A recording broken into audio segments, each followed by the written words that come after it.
Deputy Chair, Senator Christmas. Oui, bonjour, je suis contente de vous voir ici. Alors, j'espère que vous avez voté pour une bonne cause.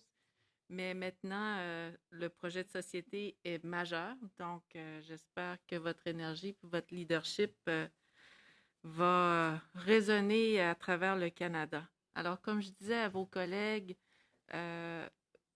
toutes les 251 plus des appels à la justice, plus ceux qui sont spécifiques au gouvernement du Québec, l'importance de la reddition de comptes, des mécanismes, des façons de faire que les familles et d'autres gens puissent rendre des comptes ou poser des questions annuellement. Ça, c'est l'appel à la justice 1.10 et bien sûr sur l'Ombudsperson et ce tribunal.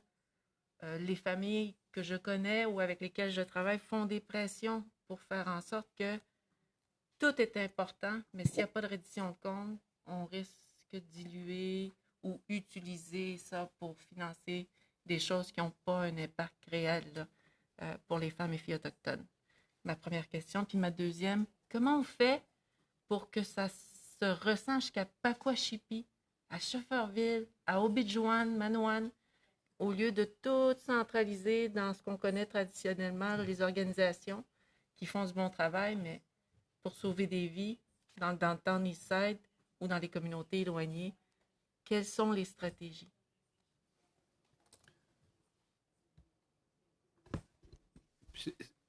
Merci, Madame la sénatrice. Puis, question fort pertinente. D'abord, désolé au comité pour mon retard.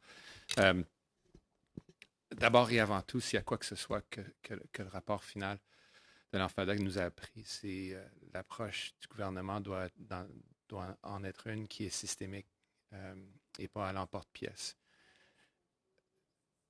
La réalité dans tout ça, puis c'est un peu un début de réponse à votre deuxième question, c'est qu'on ne devrait pas être satisfait tant et aussi longtemps que les femmes, les enfants, les personnes LGBTQ sont toujours en insécurité dans ce pays. C'est un standard très élevé et un grand fardeau qui repose sur les épaules du gouvernement fédéral.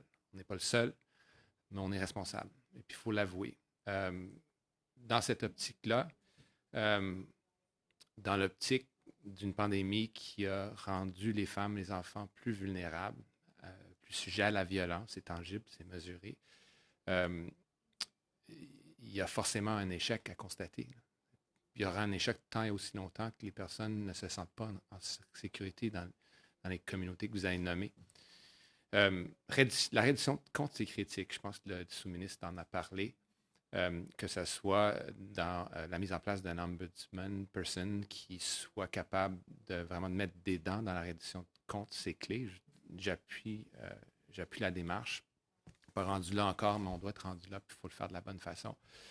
Très important de montrer à la société que les investissements de plusieurs milliards, que ce soit dans le budget de 2019 ou les investissements qui ont été prévus 2021 ou les investissements qui ont été prévus en 2022 dans le budget, soient apportés à des organisations de terrain.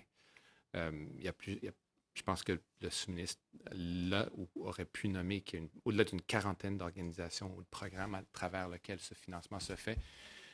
Mais en ce qui a trait au standard, puis le résultat et le niveau à atteindre, c'est vraiment la sécurité pour des personnes qui ne sont pas en sécurité aujourd'hui. Et une approche systémique, pas à l'emporte-pièce ou broche à foin. On doit parler de réforme du système de santé au pays, système judiciaire et surtout les personnes qui sont très vulnérables dans le système de garde et dans le système carcéral de ce pays. Pas quelque chose qui va se faire du jour au lendemain, aucune excuse à présenter, mais il faut continuer l'entrain. Puis c'est ça qu'on essaie de faire à travers le gouvernement. On est rendu à peut-être à la première année, on le sera le 3 ou le 4 juin, où il faudra rendre des comptes, commencer à rendre des comptes. Mais ce n'est pas la place du gouvernement fédéral de s'évaluer lui-même. Ça prend des personnes, des tierces parties indépendantes pour le faire.